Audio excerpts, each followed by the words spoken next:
Hi everyone, and welcome to this podcast episode. Hope you've been enjoying the podcast so far. So today, the main topic we want to discuss is how to attract ready-to-buy clients that can't wait to work with you. And I really wanted to add that last bit in because, there are people out there that are excited and would love to work with someone like you that's going to help them achieve their goals. But it's about how do we find those people consistently. Yeah, I'm going to touch on a few points here. Two main ones being organic, how to do that well, and then the paid marketing system as well. So I think organic one's obviously the most obvious one that you're probably using right now. We're going to give you tips on how to make that stand out. Yeah, maximize it. And I think the main one, Josh, and we both probably agree on that, is like your Instagram, your Facebook, whatever you're using has to be very specific towards a certain person. Yeah. Otherwise it just disappears. So let's touch a wee bit on that for whoever's going to hear this and then make big changes to their Instagram and their Facebook so that they can then dial in that marketing on a specific type of person, because I think that's number one. Yeah, because a lot of the biggest struggles we see with a lot of coaches on social media is they don't post much at all. Yep. And it often comes back down to because they don't know what to talk about. So if you've got a clear understanding of who your demographic is, who you want to work with, who your ideal client is, then it's very easy because you understand them. And in many cases, it might actually be you. We've touched on Liz and other people that, we currently work with that, well, I'll touch on Liz again because I think she's a good example. She's a mum. She's starting PT later in her life, and she's got a lot of relatability to a lot of the women that she wants to work with. She's not 18, she's not 21. Yeah. And the biggest thing for her is how can she share life lessons and things that she's learned and common issues that a lot of these people while still being healthy and active. So in her case, it's important to document her journey. So we would advise her to talk about things that are relatable to things that she currently experiences and her demographic, and then how she can help with her program. So regardless if you're, your demographic or not, you need to understand your client. You need to understand what their needs are and how you can deliver on that. Yep. I think one of the best ways to do that is find one of your clients currently who you love working with, because that's going to be more of the type of person who you want to work with after that. So if you've got a client, say you are a PT who helps mums, and you've got a client, say her name's Rachel, she's a mum of two, but she absolutely shows up all the time and crushes everything that you do together. She's perfect because she beats all the excuses that some mums who haven't learned how to do it yet have. Oh, I'm too busy, I've got kids. No, because Rachel can do it, and here's why. And then you can show Rachel's journey of how she actually managed to do all the successful things she's done whilst being a mum. So you can just share that story again, and it makes it obvious to other mums that, hold on a minute, this coach here has a lot of the answers that I need to get me where I need to be for being a busy parent. We could even play that out to bring even more value. So let's say, right, Rachel, busy mum of two. What are some of the common frustrations of a busy mum of two that's looking, right? Okay, so finding the time, busy mum, always prioritising other people, kids, partner, everyone else, maybe job, doing multiple things, neglects herself, making multiple dinners for her kids, partner, self-conscious. When she does get the time for herself to socialise, she's struggling to find clothes that fit. The mum tum. Talk about that. She's worried about a Facebook photo going up and seeing bingo wings, that they would call it, or like something along the lines of that. And again, that beats her. She beats herself up because of it. She doesn't know who to trust. She's spending money on quick fixes because she can be quite impatient. It never gets her long-term results. So she's frustrated at that as well. The list goes on and on and on. So then you've got to then talk about some of those things that are relatable, and then almost position yourself as how you can help with those things. So for example, if you are, this person is, let's say making multiple meals. So she's making a meal for herself, for her kids and partner. What can you provide in your business that would maybe help with that? Is there maybe something that you can do that, can make things easier, simplify it? Do you have like any kind of guides or things that you can give to help with that? Potentially. Something else as well, and maybe you could give that as like a freebie or something on social media to then attract more of these leads that could be ready to buy. So there's lots of different things you can do with this, but it's number one, understanding your demographic. What are their wants? what are their needs, where do they spend their time, what are they consuming? Because if they're always on Instagram and Facebook, it's probably a good idea that you're active on those platforms. Yep. And yeah, just keep it very simple. You don't have to talk about 100 different things and copy what everyone else is talking about and spend hours on making a daft reel. Me and Chris will probably mention every podcast episode. We've got a kind of idea of maybe 5 or 6 topics we keep within, and we have little kind of spider diagrams off them. Yep. But it's always the same things we talk about. We never talk about anything we don't understand. If someone asks us a question we don't know the answer, we don't know the answer. Simple as that. And that's because we're not looking to work with those kind of people, though. No, so exactly. if somebody says to me, like, I don't know, ask me a stupid question about, like, how do I make enough money so I can buy a Lamborghini? I'm not going to have the answer. Yeah. Because I'm not interested, and I'm not trying to push it to that type of coach. And that type of coach is probably interested in short-term, quick fix gratification. Yeah. They're not the type of coach that's actually going to put in what's necessary. And if we told them that as well, they think, fucking... Do you remember when we did the event in Edinburgh 2021? And one of the things we said was, you know, come work with us. In 2 year time, you'll be in this position. Everyone would tell you, fuck off. They'd be like, I'm not interested in that. I want it now. Yep. But if you're willing to be patient in the journey and you're actually willing to put time and effort into it, and money, of course, everything has a price, you're going to see success, especially with something like Unrivaled X. Yeah. But not everyone's looking for that, you know. So we can see right away. It's like when prospects used to reach out to me in the gym and they'd say, like, how can I lose my mum fast? I've got a wedding in 2 months. Yeah. I'd be like, fuck's sake. Yep. I'm like, how long did it take you to get there? Yeah. You know what I mean? And it's the same with like we said about the opposite of the Lamborghini coach is like, if somebody comes to me and says, how do I get more freedom in my life and my business? We know all the answers because that's what we're big on. Do you know what I mean? So we could be like, we've got an idea how long it's going to take based on that coach. We'd ask some questions and we'd find out how the life looks like now. How much freedom have you got? None. Okay. Here's how long that might take, and here's how you do it. And then we build that plan out based on that. So understanding your demographics, that's the point. If a coach comes to us for that, we're amazing at that. They come to us and they want to have a Lamborghini in 3 months' time. Yeah. They're probably talking to the wrong guys. It's kind of like, you know, when you are marketing, I suppose, because obviously this is a kind of marketing question, isn't it? It's, you know, how can I attract ready to buy clients?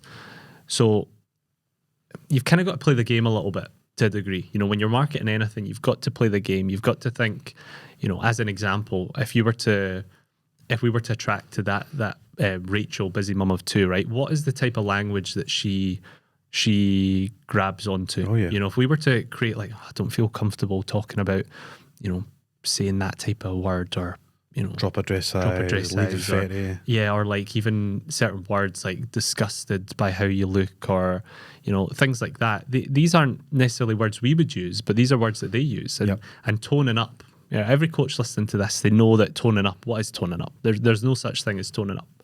No. Or like, you know, specifically targeting your abs. You know, all these nonsense phrases. But they're a marketer's dream, because that's what people grab onto. That's what people gravitate towards. If you were to go out onto the street and speak to, you know, X amount of women and ask them what their goals are in a fitness respect, a lot of them would say tone up, bingo wings, all Yep. these things. So when you market, you have to use those similar phrases, otherwise they're not going to click. Scroll right past it. So the main thing when it comes to this stuff is you have to play the game a little bit. You have to use the phrases. And then what you can do is, once you've got their attention, you can bring them in and then you can educate them. And then you can explain to them, this is why we do what we do, and this is how you're actually going to get what you want. Yeah. But if you start like creating your own narrative on how you think you should market based on trying not to offend anyone, you're going to fucking help nobody. Yeah. And we see that all the time. So many people get in their own way because they're scared to offend one person rather than help 10, that they would rather not say anything than offend that one person. Yeah. And that's why they never get clients. Well, we've had coaches like that before in Rivaled X, and it takes them a bit of time to get used to the marketing language, because like, oh, I'm not really sure about saying that. And I'm like, okay, well, let's try it your way so you can see how that looks. Because what is your purpose here? And they're like, well, I'm looking to help as many women as I can, like in my gym, blah, blah, blah. Okay, right. How many people did you manage to help with your style of marketing in the last 6 months? 4. Probably pals or somebody they know already who trust them. cool, let's try our system now and let's use some of the marketing terms that these ladies are using anyway. It's not our words. And let's run that for 6 months. And then now you see the coaches who I'm talking about have their own gym. They're helping 50, 60 women. So instead of helping 4 people because you don't want to use a specific language, you can help 60 people. That's the point. The point is you're in the business to help women, guys, whatever you're trying to do, get in shape, change their life, but you're not willing to do the wee bit of marketing language that's needed to help more people, which is the point. Now, I always say this to the guys who know what I'm talking about. Josh and I weren't comfortable with the marketing language at first either. We had the same problem with it until we bit the bullet and tried it, and then we realised, hold on now, mate, because since 2019, since the boot camp, the gym, that we've helped probably about 1,000 women, 1,000. at least, all because we used the marketing language. We brought them in the door and then we educated them properly because they have never had that education. No. That's why they say tone up. That's why they use Slimming World. That's why they use Weight Watchers, which again, I'm not slagging. It's up to them. They want to use those products, but it doesn't fix them long term. Mm-hmm. So over time, we realised that language allows us to help over 1,000 ladies now instead of 20. And how many people do you think we've offended since then? Like a handful of people. Yeah. And it's often people that will forget about it 30 minutes later, It's trolls, mate. or put a comment underneath that are looking for a bit of attention. Like, I remember sometimes, obviously, we have a private ladies only gym, and a guy will comment on it saying that's sexist. You know what I mean? It's like daft things like that. Yeah. But, you know, don't let those things stop you from doing what you want to do. I think that's what holds a lot of people back on this topic of attracting more people, is they're more worried about offending someone or being judged by someone than they are actually actively trying to help someone. And that's the problem. So if you're too far on that side, that you're worrying too much about offending someone, or, you know, what your friend from school or the people that follow you'll think of how you're marketing and how you're saying things, you're never going to help the people you want to help. And those people are sitting there like suffering. They're struggling and they're not going to get any help. You're a brilliant coach that has got the potential to really change these lives. And I think you've got to frame it like that. If you don't do this, nothing's going to change for that person. In fact, things will get worse. Yep. So you've got to put yourself out there and you know, put your chest up and actually say, do you know what? Fuck it. I don't care about the 90% of people on my Instagram and out there, because they're never going to buy from me anyway. I can't help them. It's the 10% there that are sitting there scrolling, beating themselves up, that I really want to help. And that's where the intent comes in, because if you've got the right intent and you're someone that genuinely believes that you can help people and you're doing it for the right reasons, then you should 100% do this strategy. Yeah. You know, we you know, just so everyone's clear, we're not going to give this advice to some dickhead that's like, I just want to make loads of money and fucking rip folk off. Yeah. Because that's, again, number one, not the people we want to work with. No. And number two, you know, it's not going to work long term because they're going to get found out. But the people that approach us with this issue are good coaches. Yeah. They're good people. They're just people that are a bit scared, that need that push in the right direction. That's as simple as that. Yeah, no, I agree, mate. I think that's number one, is that the whole target demographic. If we're talking about organic Instagram and organic Facebook now, I think since we've touched on the kind of business aspect as such of your marketing, let's talk about the part of your marketing that should probably go out there as well. It's a bit more about you. Like, as I said, like they've just always been about mean. business. Yeah. So it doesn't always... Now, you should always have stuff in your profile about your demographic and how you can help, but there should also be wee parts about you as well. Like, what makes you different? What are you doing in the morning? What are you doing that shows that you're a human being as well, not just this coach that everybody thinks, Jesus, that guy just... all he does is lift weights and fucking eats fucking spinach and chicken or whatever it is, right? It's like, what's your identity almost? Yeah. Who are you outside of being a coach? Because... we all know social media is an amazing platform to generate business, but part of that has to be your journey as a person as well, because then you don't just look like a coach. Yeah. Right. So I think focusing on things that you do, I mean, we kind of touch on the brand pillars, and it's like, what are the 3 things outside of business that you could talk about in your social media? So I like talking about UFC and football, right? So I know it sounds silly because it's like, well, why would you put that on your Instagram on a business page? But that's what I like. That's one of my passions, is like sport. So I'll put up like stories that I'm at a football match, or you're at golf, like you're playing golf as one of your kind of brand pillars as such. And it sounds weird because you're saying brand pillars as if like that's your brand, but it's you as a person. Josh loves playing golf, so the more he puts up that about golf, people actually see he's just a normal guy as well. He's not just a business mentor who just loves talking about money and loves talking about business and loves helping people with their businesses. Yeah, he loves that, but he's a human as well. He likes to go walks in the morning. He likes to fucking spend time with his missus. He likes to play golf. I love going on holidays. So finding, I would say, 3 things outside of the business chat that you could talk about in your Instagram and just put up in your stories every day would be good as well. Yeah. Humanises you. 100%. You're going to build trust much quicker that way as well. You're going to build relationships. Dogs. Things Got to a fucking talk dog, about. mate. Get a dog up there, innit? Yeah, you've got to talk about it. And don't just, I think, we've touched on this in the past as well when it comes to things like that as well. You can very easily link these things together. So it's not necessarily that you just need to, post like for example, when we're talking about this stuff, Chris will sometimes just post about the UFC stuff, but other times you'll link it to the freedom you've got to be able to watch that and not worry about getting up at 6 a.m. for a client. So it's things like that. When I'm golfing, 2 p.m. On a sunny day in June, I've got that flexibility because of the work we've put in and the delegation and stuff as well. So it's, we're able to do more of what we love based on where we are now. So that's a big part. I think the other thing that I want to touch on organic before we go into paid is the fact that when it comes to your clients, if you've not got testimonials side by sides, it doesn't mean you can't post about your clients. It's like people are always like, oh, fuck, I need to get more testimonials, like side by side, like top off kind of like transformations. Otherwise, I can't talk about my clients. Yep. It's a load of nonsense. You need to share every little win and loss of your client. Document every stage of their journey. When they first come to you and they can't do a push-up, film them trying. And then in 3 months' time when they can do 10 on their feet, do a side-by-side of that and tell the story. Get them to do a little video on it, Or, there's so many different examples you can do. Get a photo. We always encourage the coaches after the gym sessions, get a photo of all the members together, giving a pose, like a bicep pose or like a selfie with them, or like film them all and say, right, what's the one word that you would sum up this session? Amazing, brilliant, hated it, haha, that's 2 words, like all this stuff. And it's just about sharing that, because what it's like, we're in a total consumer world. People go on Instagram and Facebook just to scroll and watch shit. So why don't you get these people to watch your shit instead of someone else's? That's it. It's just as simple as that. Yeah, I think one of the ones we did well, mate, as well with the coaches and our own business, the gym business, is just people talking about your business as well. So we'd get people just on a wee video, 30 seconds of why they love NitroFit. Like, why did you love coming to NitroFit? What was amazing about it? Yeah. And they just tell the story. We don't try and prod them to say certain things. We just let them tell the story, and it comes off better. Because some of the ones we've did before, and it's like certain members, like, before I joined NitroFit, I was stressed, running after the kids all the time, had no energy. Then I joined NitroFit, I became part of a community, my energy went up. I'm even happier spending time with my kids now. And it's just like, get all that shit on your page as well, because that's like people talking about you and letting you know. It doesn't have to be like Josh said, brand pants standing there, here's what she looked like now, here's what she looked like back then. Let them tell their story.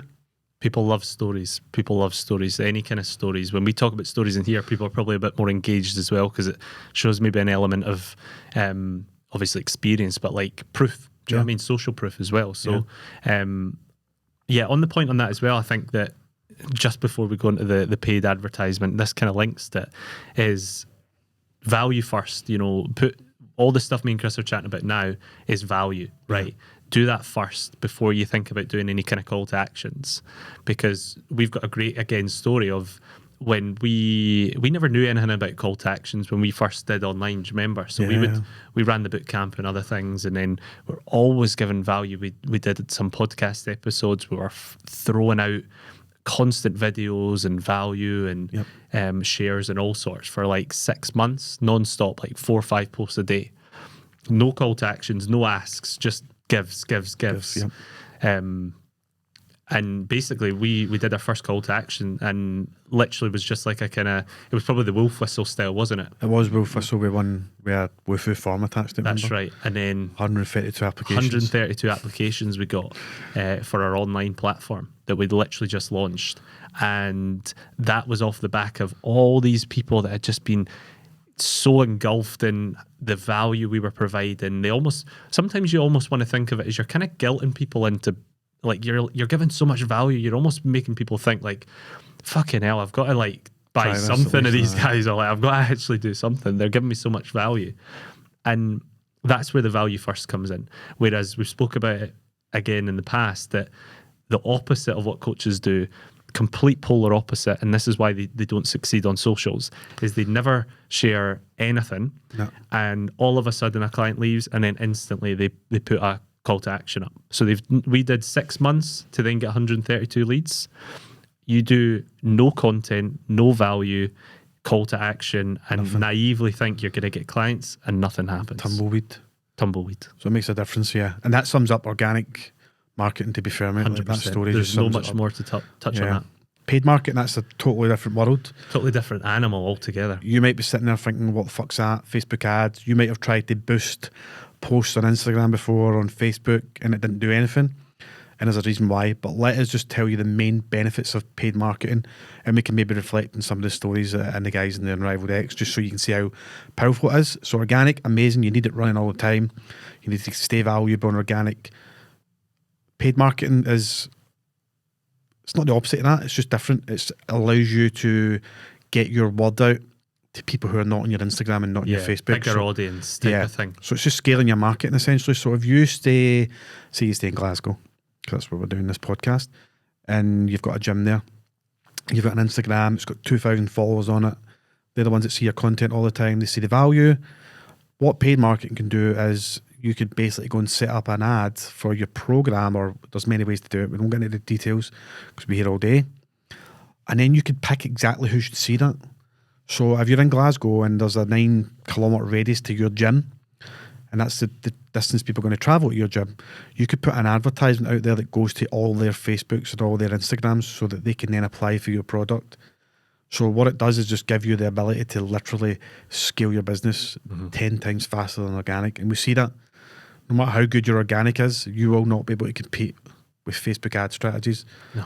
Just as simple as that. But you need both. You do need both, because if you just do, again, it goes down to the social proof. People are nosy bastards. They want to see, like, if you're putting an ad out, they're going to click on your stuff and they're going to see, is there any substance to this, what this person's claiming? Yep. You know, if you're claiming you can help someone drop up to 2 dress sizes in 28 days, they're going to check out your social media and see, have they got any clients currently? Are they? And then if you do what we've spoke about already, they'll think, fucking hell, I'll apply, and then fill out the form, and then before you know it, you've got a new application. It's important to remember that there's a big difference between the quality of leads you'll get from a paid advertisement where people actually fill out a form and apply than someone you've just maybe sent your random DM with no context. Yeah, that's true. And I think what paid marketing does, and we've seen it with the guys in the group, is we'll just use Callum as an example. So when Callum joined, I think he joined Unrivaled Plus, one of their old products, and was it December? A couple of Decembers ago, whatever, right? Say. At that point in time, December. Just for context, and Callum won't mind us sharing this because he likes to share this story because it helped him a lot. He was about to leave the industry that December. I think it was the 14th of December. He put out some organic stuff at the time to show up to 2-3 weeks in December for his gym, and nobody at all applied for it, like not a single person. And he was about to quit, and it was actually a conversation with Josh that he had on Instagram, and then Josh brought him into the program. And one of the first things we did was obviously helped him organically, because that needs to be in line with the paid marketing as well. And then we helped him run a couple of Facebook ads. Now again, we don't just want to sit here and talk about finances, blah blah blah, but in a sense of how it helped Callum, because he was stressed about money. And that's one of the big things that I like talking about finances for, because I think everybody needs to feel safe with their finances. That's the most important thing for me. Get to that safety point first. Get to the security, so you can't afford your bills, you can't afford to keep running your business, you're not stressed out. And this is why I'm talking about Callum, because it's not just about the money he made. In his first 90 days, I think he paid, it was about £600 in ads, and he made 4.5k back in that 90 days. Now, in front end income, just so people are aware as well. This is just on the front end. This is the front end. You know, a lot of those people continued on for months to come as well. Yeah. So the difference between that is, like, a lot of people say, well, I don't really want to pay for a lead or an application.